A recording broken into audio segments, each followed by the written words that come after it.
દયાળુ કાગડો। એક જંગલમાં મિન્ટુ નામની એક ચકલી રહેતી હતી। તે ખૂબ જ મહેનતી ચકલી હતી।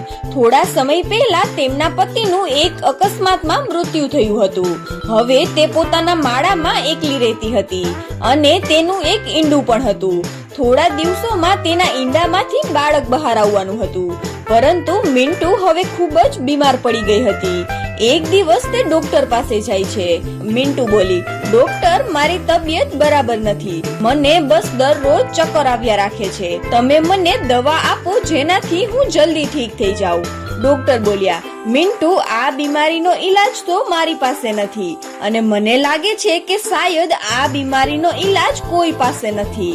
મને લાગે છે કે તું હવે ઝાઝા દિવસ સુધી જીવી નહીં શકે। તું બસ આરામ કર। મિન્ટુ બોલી, ડોક્ટર, જો હું એકલી હોત તો મરવાથી ક્યારેય પણ ન ડરત, પણ મારું એક ઈંડું પણ છે જેમાંથી બચ્ચું આવવાનું છે। કૃપા કરીને મને કોઈ તો દવા આપો, બસ મારું બચ્ચું મોટું થઈ જાય, પછી હું મરી જાઉં તો પણ મારું બચ્ચું પોતાનું ધ્યાન રાખી લેશે। ડોક્ટર બોલ્યા, મિન્ટુ, હું તને કોઈ પણ દવા નથી આપી શકતો। પછી મિન્ટુ નિરાશ થઈને ત્યાંથી ઘરે પાછી ચાલી જાય છે। મિન્ટુ તેના માળામાં નિરાશ થઈને બેસી જાય છે। મિન્ટુ બોલી, હવે હું શું કરું? હું મરી જઈશ તો મારા આ ઈંડાનું શું થશે?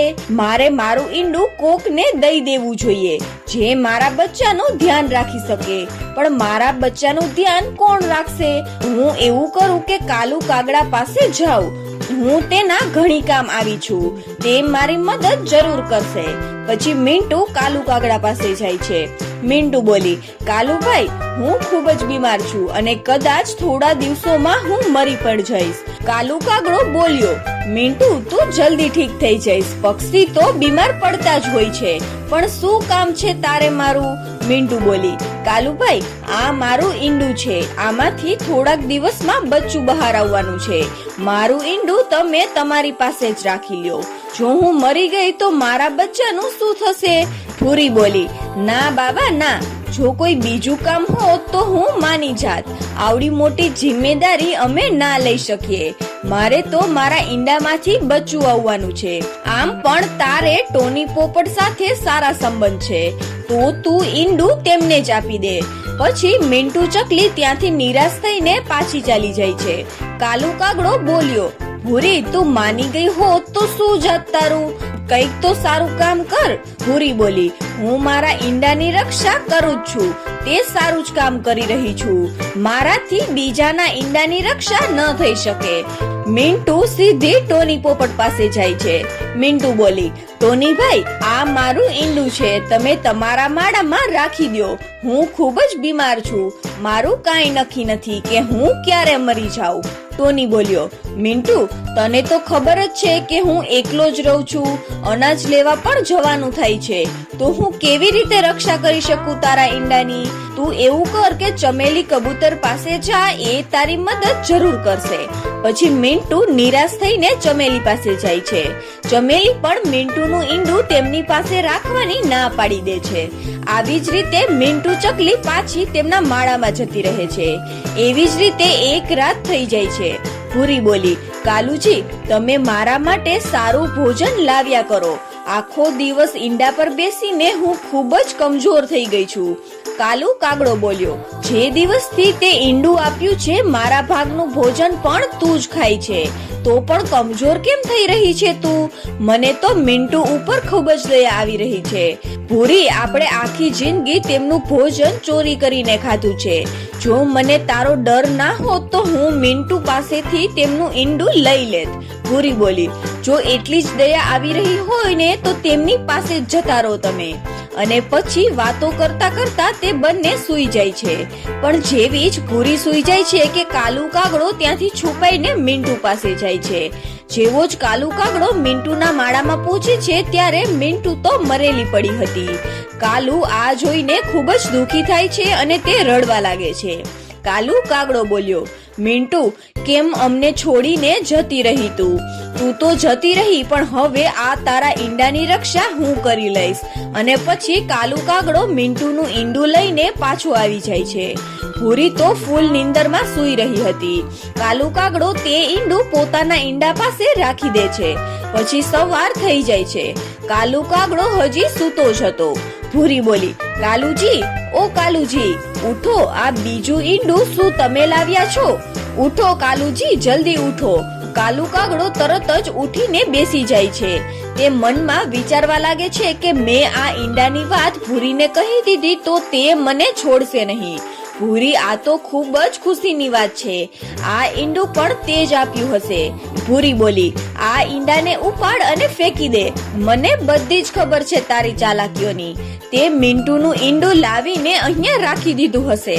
કાલુ કાગડો બોલ્યો, હા રાખ્યું છે. હર વખતે તું મને ડરાવ્યા જ કરે છે.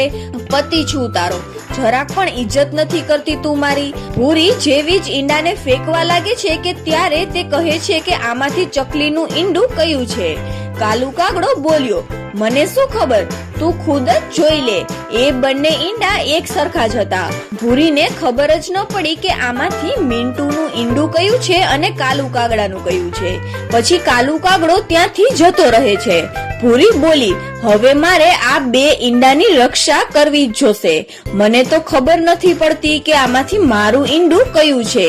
આજ તો કાલુ કાગડો ખૂબ જ મહેનત કરી રહ્યો હતો, કેમ કે તે ભૂરી માટે સારામાં સારું ભોજન લાવવા માંગતો હતો, કેમ કે એમનાથી તે ખુશ થઈ જાય. પછી કાલુને ભૂરીનું મનપસંદ ફળ જામફળ મળી જાય છે. કાલુ એ જામફળને લઈને તેના ઘર તરફ જવા લાગે છે. કાલુ કાગડો બોલ્યો, ભૂરી, જો હું તારી માટે શું લાવ્યો છું. ભૂરી બોલી, વાહ જામફળ, મને તો આજે જામફળ ખાવાનું ખૂબ જ મન થઈ રહ્યું હતું. આમ તો તે આ ઉપાય મસ્ત શોધ્યો છે મિન્ટુનું ઈંડું લાવવાનો. કાલુ કાગડો બોલ્યો, આમ તો તું માની જ નહોતી રહી. મારા જેવો દિમાગ તો કોઈ પાસે નથી. ભૂરી બોલી, ઠીક છે, હવે હું આ બંને ઈંડાઓની રક્ષા કરીશ, પણ તું સાંજ થાય તે પહેલા ભોજન લઈને પાછો આવી જાજે. રોજ એક સમડી આવીને આપણા માળાની આસપાસ ચક્કર લગાવે છે. કાલુ કાગડો બોલ્યો, તું ચિંતા ન કર, કાલથી હું વહેલા જ આવી જઈશ. આવી જ રીતે દિવસો ગુજરવા લાગે છે અને પછી એક દિવસે ભૂરીના એક ઈંડામાંથી બચ્ચું બહાર આવે છે અને તે મિન્ટુનું બચ્ચું હતું. ભૂરી જલ્દીથી તે બચ્ચાને પોતાના પાંખમાં છુપાવી લે છે. કાલુ કાગડો બોલ્યો, ભૂરી, કેટલું સુંદર બચ્ચું છે આ. ભૂરી બોલી, કાલુજી, સાચું કહું તો મને પણ બહુ જાજો જ પ્રેમ થઈ ગયો છે આ બચ્ચાથી. મને એવું લાગે છે કે આ બચ્ચું મારા ઈંડામાંથી જ નીકળ્યું છે. હવે તું જલ્દીથી ભોજન લઈને આવ. મને હવે લાગે છે કે સાંજ લગીમાં આપણું બચ્ચું પણ બહાર આવી જશે. અને પછી કાલુ કાગડો ભોજનની તલાશમાં જતો રહે છે. કાલુ કાગડાને એક ઝાડ પર ટોની બેઠેલો દેખાય છે અને કાગડો તેમની પાસે જઈને બેસી જાય છે. ટોની બોલ્યો, મિન્ટુ તો મરી ગઈ, પણ હવે મને એક વાતનો ખૂબ જ અફસોસ છે. કાલુ કાગડો બોલ્યો, કઈ વાત છે ટોની? મને પણ તું ખૂબ જ નિરાશ લાગી રહ્યો છે. ટોની બોલ્યો, મિન્ટુ મારી પાસે તેમનું ઈંડું લઈને આવી હતી, પણ મેં તેની મદદ ન કરી. બસ આ જ વાત મને દરરોજ પરેશાન કરે છે. કાલુ કાગડો બોલ્યો, મેં મિન્ટુની મદદ કરી હતી. મેં એ ઈંડું મારા માળામાં જ રાખી દીધું હતું. ટોની બોલ્યો, શું સાચું કહે છે તું કાલુ? કાલુ બોલ્યો, હા, આજ તો એ ઈંડામાંથી એક નાનું એવું બચ્ચું પણ બહાર આવી ગયું છે. તું મારી સાથે ચાલીને જોઈ શકે છે. આ સાંભળીને ટોની ખૂબ જ ખુશ થઈ જાય છે. ટોની બોલ્યો, હા તો ચાલો, મારે જલ્દીથી એ બચ્ચાને જોવું છે. કાલુ કાગડો બોલ્યો, મારે હજી ભોજન પણ શોધવાનું છે, થોડી વાર ખમી જા. ટોની બોલ્યો, તું ભોજનની ચિંતા ન કર, આજ તો મારી પાસે ફળ છે, આ તું પણ ખાઈ લેજે અને એ બચ્ચાને પણ ખવડાવી લેજે. ટોની અને કાલુ ત્યાંથી ચાલ્યા જાય છે. એ જેવા જ માળામાં પહોંચે છે કે ત્યાં જ કાલુને હજી એક ખુશી મળે છે, કેમ કે આજ તેમનું બચ્ચું પણ ઈંડામાંથી બહાર આવી ગયું હતું.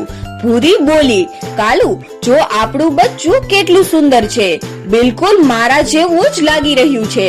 ટોની બોલ્યો, કાલુ અને ભૂરી, મેં બંને આ ખૂબ જ સરસ કર્યું છે.